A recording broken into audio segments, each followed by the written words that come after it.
Hello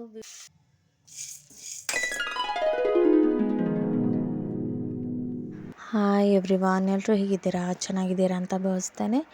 ಈ ಒಂದು ವಿಡಿಯೋಕ್ಕೆ ನಿಮಗೆಲ್ಲರಿಗೂ ಸ್ವಾಗತ. ಏನಪ್ಪ ಇವತ್ತೇನು ಅಡುಗೆ ಮಾಡ್ತಾಯಿದ್ದೀನಿ ಅಂತಂದರೆ, ಇವತ್ತು ಏನಿಲ್ಲ, ದೋಸೆ ಮಾಡಿದ್ದೆ. ಸಿಂಪಲ್ ಆಗಿರುವಂತಹ ದೋಸೆ, ಅದರ ಜೊತೆಗೆ ಒಂದು ಸೈಡ್ ಇಂಗ್ರೀಡಿಯೆಂಟ್ಸ್ ಮಾಡೋಣ ಅಂತ ಹೇಳ್ಬಿಟ್ಟು.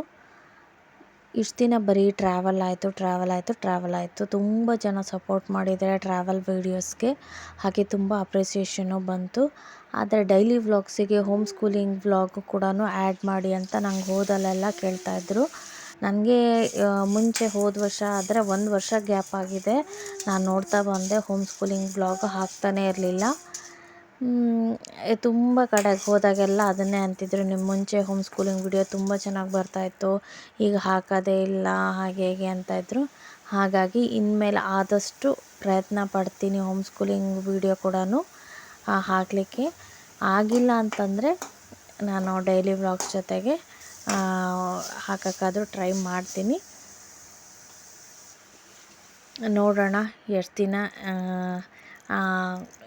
ಈ ಥರ ಡೈಲಿ ವ್ಲಾಗ್ ಜೊತೆಗೆ ಹೋಮ್ ಸ್ಕೂಲಿಂಗ್ ವ್ಲಾಗ್ ಕೂಡ ಹಾಕ್ತೀನಿ ಅಂತ. ಯಾಕೆಂದರೆ ಒಂದೊಂದು ಸಾರಿ ಮೋಟಿವೇಶನ್ನೇ ಸಿಗೋದಿಲ್ಲ, ಏನೋ ಒಂಥರ ಸೋಮಾರಿತನ ಬಂದ್ಬಿಡುತ್ತೆ. ಹಾಗಾಗಿ ಹಾಕೋಕ್ಕೆ ಹೋಗೋದಿಲ್ಲ. ಇವಾಗ ತುಂಬ ಜನ ಹೇಳ್ತಾ ಇರೋದ್ರಿಂದ ಒಂಥರ ಮೋಟಿವೇಶನ್ನು ಸಿಗುತ್ತೆ. ನಾನು ಏನಾದರೂ ಮಾಡ್ತಿರೋದು ಒಂದು 2-3 ಜನಕ್ಕೆ ಹೆಲ್ಪ್ ಆಗುತ್ತೆ ಅಂದಾಗ ನಮಗೂ ಖುಷಿಯಾಗುತ್ತೆ ಮಾಡೋದಕ್ಕೆ. ಆ ಥರ ಹೇಳಿದಾರು ಕೂಡ. ಹಾಗಾಗಿ ಅವರಿಗೋಸ್ಕರನಾದರೂ ನಾವು ಮಾಡಬೇಕು ಅಂತ ಹೇಳ್ಬಿಟ್ಟು ದೃಢ ನಿರ್ಧಾರ ಮಾಡಿ ನಾನು ಹೋಮ್ ಸ್ಕೂಲಿಂಗ್ ವ್ಲಾಗ್ನ ಮಾಡ್ತಾಯಿದ್ದೇನೆ. ಈ ವಿಡಿಯೋ ಇಷ್ಟ ಆಗುತ್ತೆ ಅಂತ ಅಂದ್ಕೊಂಡಿದ್ದೀನಿ. ನಿಮ್ಮ ಒಂದು ಅಭಿಪ್ರಾಯ ನನಗೆ ತುಂಬಾ ಇಂಪಾರ್ಟೆಂಟು.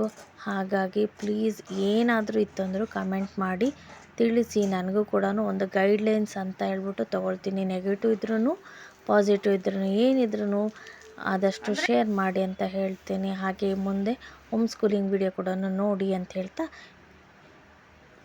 ಹಲೋ ವಿವರ್ಸ್, ಹಿಂದಿನ ಕ್ಲಾಸಲ್ಲಿ ನಾವು ಸ್ಪೀಡ್ ಮ್ಯಾಥ್ಸಿನ ಗ್ರೂಪಿಂಗ್ ಬಗ್ಗೆ ತಿಳ್ಕೊಂಡ್ವಿ. ಅದರ ಮೇಲೆ ಒಂದು ಪ್ರಾಬ್ಲಮ್ನ ಸಾಲ್ವ್ ಮಾಡ್ತಾ ಹೋಗೋಣ. ಫಾರ್ ಎಕ್ಸಾಂಪಲ್ 7 + 3 + 6 + 5 + 3 + 7 ಇದಿಷ್ಟು ಕೊಟ್ಟಿರ್ತಾರೆ. ಇದನ್ನು ನಾವು ಆ್ಯಡ್ ಮಾಡಬೇಕು. ಮಕ್ಕಳಿಗೆ ಈಸಿ ಮೆಥಡಾಗಿ ಹೇಗೆ ಆ್ಯಡ್ ಮಾಡೋದು ಅಂತ ನೋಡ್ತಾ ಹೋಗೋಣ. ಇಲ್ಲಿ ನಾವು ಕ್ವಶನಲ್ಲಿ ಒಂದು ಅಬ್ಸರ್ವ್ ಮಾಡಬೇಕು, ಏನು ಅಂತಂದರೆ ಎಲ್ಲದು ಸಿಂಗಲ್ ಡಿಜಿಟ್ ಇದೆ. ಎಲ್ಲದು ಸಿಂಗಲ್ ಡಿಜಿಟ್ ಇದ್ದಾಗ ನಾವು ಯಾವ ಥರ ಗ್ರೂಪಿಂಗ್ ಮಾಡ್ಕೋಬೇಕು ಅನ್ನೋದನ್ನು ನೋಡ್ತಾ ಹೋಗೋಣ. ಹಾಗೆಯೇ ಯಾವ ಥರ ಬೇಗ ಕ್ಯಾಲ್ಕುಲೇಟ್ ಮಾಡ್ಬೋದು ಅಂತ ನೋಡ್ತಾ ಹೋಗೋಣ. ಇದನ್ನು ನಾನು ಬೇರೆ ಮೆಥಡಲ್ಲಿ ಬರ್ಕೊತೀನಿ. ಇದು ಈ ಥರ ಇದೆ ತಾನೇ. ನಾನು ಏನು ಮಾಡ್ತೀನಿ ಅಂತಂದರೆ ಇದನ್ನು 7 + 3 + 6 + 5 + 3 + 7 ಈ ಥರ ನಾನು ಏನಂತಂದರೆ ಇದು ಬೇಸ್ ಇಟ್ಕೊತೀನಿ. ಇದು ಮೇಲ್ಗಡೆ ಟಾಪಲ್ಲಿರುತ್ತೆ.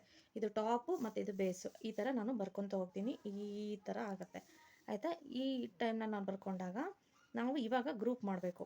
ಯಾವ ಥರ ಗ್ರೂಪ್ ಮಾಡಬೇಕು ಅಂತಂದರೆ ನಾನು ಹೇಳಿದ್ದೀನಿ, ಪ್ರತಿಯೊಂದನ್ನು ನಾವು 10 ಗ್ರೂಪ್ ಮಾಡ್ತಾ ಹೋಗಬೇಕು. ನಾನು ಮುಂಚೆನೇ ಒಂದು ವಿಡಿಯೋದ ತೋರಿಸಿದ್ದೆ. 10 ಅನ್ನೋದು ಇದರಲ್ಲಿ ಗ್ರೂಪ್ ಮಾಡ್ತಾ ಹೋಗಬೇಕಲ್ವಾ. ಇವಾಗ 7 + 3 ಏನಾಗುತ್ತೆ? 7 + 3 + 3 ಎಷ್ಟಾಗುತ್ತೆ? 10 ಆಗುತ್ತೆ. ಅದನ್ನು ನಾವೇನು ಮಾಡ್ಕೋಬೇಕು? 10 ಅನ್ನೋದು ಒಂದು ಗ್ರೂಪ್ ಆಯಿತು. ಆವಾಗ ನಾವು ಒಂದು ಲೈನ್ ಹಾಕ್ಕೋಬೇಕಾಗತ್ತೆ. ಅಥವಾ ಏನಾದರೂ ಒಂದು ಮಾರ್ಕ್ ಹಾಕೊಳ್ಳಿ, ಆಯಿತಾ. ಇವಾಗ 10 ಆಯ್ತು. ಇಲ್ಲಿ ಮಾರ್ಕ್ ಹಾಕೋಬೇಕು. ಈ 10ಅನ್ನು ನಾವು ಏನು ಮಾಡಬೇಕು? ಮೈನಸ್ ಮಾಡಬೇಕು. ನೆಕ್ಸ್ಟ್ ಆ್ಯಡ್ ಮಾಡಬೇಕಾದ್ರೆ 10ಅನ್ನು ಮೈನಸ್ ಮಾಡಬೇಕು. ಇಲ್ಲಿಗೆ 10 ಆಯಿತು. ನಾನು 10 ಬದಲು ಏನಕ್ಕೆ ಒಂದು ಗೆರೆ ಹಾಕ್ಕೊಂಡಿದ್ದೀನಿ. ನೆಕ್ಸ್ಟ್ ಏನಿದೆ? ಇಲ್ಲಿ 5 ಇದೆ. 5 + 6 ಏನಾಗುತ್ತೆ? 5 + 6 ಏನಾಗುತ್ತೆ ಅಂತಂದರೆ 11 ಆಗುತ್ತೆ. 5 + 6 11 ಆಗುತ್ತಲ್ವಾ. ಆವಾಗ ನಮಗಿಲ್ಲಿ 10ಅನ್ನು ಮೈನಸ್ ಮಾಡ್ಕೋಬೇಕು. 10ಅನ್ನು ಮೈನಸ್ ಮಾಡಿಕೊಂಡು ನಾನು ಇಲ್ಲಿ ಏನು ಮಾಡ್ತೀನಿ? ಎಷ್ಟಿದೆ? 1 ಇದೆ ಅಲ್ವಾ. 10 ಮೇಲ್ಗಡೆ 1 ಇದೆ. ನಾನಿಲ್ಲಿ 1 ಅಂತ ಬರ್ಕೊತೀನಿ, ಆಯಿತಾ. ನೆಕ್ಸ್ಟ್ ಇವಾಗ 3 ಮತ್ತು 7 ಎಷ್ಟಾಯಿತು ಅಂತ ನೋಡಬೇಕು ಗ್ರೂಪಿಂಗು. ಮತ್ತು 10 ಆಯ್ತು. ಇಲ್ಲಿ 10ಗೆ ಮತ್ತೆ ನಾವು ಮೇಲ್ಗಡೆ ಒಂದು ಲೈನ್ ಹಾಕ್ಕೋಬೇಕು, ಆಯಿತಾ.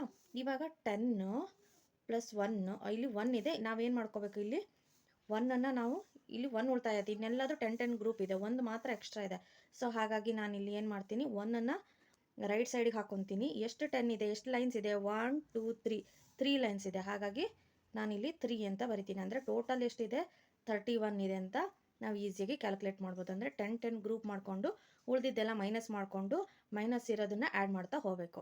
ಇವಾಗ ಇನ್ನೊಂದು ಪ್ರಾಬ್ಲಮ್ ತೋರಿಸ್ತೀನಿ. ಇಲ್ಲಿ ನಾನು ಇನ್ನೊಂದು ಪ್ರಾಬ್ಲಮ್ ತೊಗೊಂಡೆ 6 5 3 1 2 7 3 ಇದು ಈ ಥರ ಬರ್ಕೊಂಡಿದ್ದೀನಲ್ಲ. ನೆಕ್ಸ್ಟ್ ನಾನು ಇದನ್ನು ಟಾಪಲ್ಲಿ ಬರ್ಕೊಂಡು 6 plus 5 plus 3 plus 1 plus 2 plus 7 plus 3 ಈ ಥರ ಬರ್ಕೊತೀನಿ. ಆವಾಗ 7 ಪ್ಲಸ್ 3 ಒಂದು ಗ್ರೂಪ್ ಮಾಡಿಕೊಂಡ್ರೆ 10 ಆಗುತ್ತೆ. 10ಅನ್ನು ನಾವು ಏನು ಮಾಡ್ಕೋಬೇಕು, ಬಾರ್ ಹಾಕೋಬೇಕು 10ಗೆ. ಆಯಿತಾ. ನೆಕ್ಸ್ಟ್ 10ಗೆ ನಾವು 10ಅನ್ನು ಮೈನಸ್ ಮಾಡ್ಕೊಂಬಿಡ್ಬೇಕು, ಅಲ್ಲೇನು ಬರೆಯೋ ಹಾಗಿಲ್ಲ, ಜಸ್ಟ್ ಬಾರ್ ಹಾಕೋಬೇಕು. ನೆಕ್ಸ್ಟ್ ನಂಬರ್ ಏನಿದೆ 2 ಪ್ಲಸ್ 3 2 ಪ್ಲಸ್ 1 3 ಆಗುತ್ತೆ. 3 ಪ್ಲಸ್ 3 6 ಆಗುತ್ತೆ. 6 ಪ್ಲಸ್ 5 ಏನಾಗುತ್ತೆ 11 ಆಗುತ್ತೆ. ಅಂದರೆ ನಮಗೆ 10 ಗ್ರೂಪ್ ತನಕ ಬರಬೇಕಲ್ವ. 10 ಅಲ್ಲಿ ಏನಾಗುತ್ತೆ 11 ಅಂತಂದಾಗ ನಮಗಿಲ್ಲಿ 1ಅನ್ನು ಮೈನಸ್ ಮಾಡ್ಕೋಬೇಕು. 10ಅನ್ನು ಮೈನಸ್ ಮಾಡಿಕೊಂಡ್ರೆ 1 ಬರುತ್ತೆ. ಆಯಿತಾ. 10ಅನ್ನು ನಾವು ಹೊರಗೆ ತಗೋಬೇಕಾಗತ್ತೆ, ಅವಾಗ 1 ಉಳಿತಾಯ ಆಗುತ್ತೆ ನಮಗೆ. ಈ 1ಅನ್ನು ನಾವು ಇಲ್ಲಿ ಆ್ಯಡ್ ಮಾಡಬೇಕಾಗತ್ತೆ. ಆಯಿತಾ. 6 ಪ್ಲಸ್ 1 ಏನಾಗುತ್ತೆ, 6 ಪ್ಲಸ್ 1 7 ಆಗುತ್ತೆ. ನಾವು ಈ ಒಂದು 7 ಅದೇ ಲಾಸ್ಟ್ ಉಳಿದಿರುತ್ತಲ್ಲ, ಆ ಒಂದು 7ಅನ್ನು ನಾವೇನು ಮಾಡ್ಕೋಬೇಕು, ಲಾಸ್ಟಿಗೆ ಬರ್ಕೊಬೇಕಾಗತ್ತೆ. ಆಮೇಲೆ ಎಷ್ಟು 10 ಇದೆ 1 2 ಅಂದರೆ ಇಲ್ಲಿ ಏನಾಗುತ್ತೆ 2 ಗ್ರೂಪಿಂದು 2 ಲೈನ್ ಇರೋದ್ರಿಂದ ನಾನು ಇಲ್ಲಿ 2 ಬರ್ಕೊತೀನಿ, ಅಂದರೆ 27 ಆಗುತ್ತೆ ಅಂತ ಅರ್ಥ.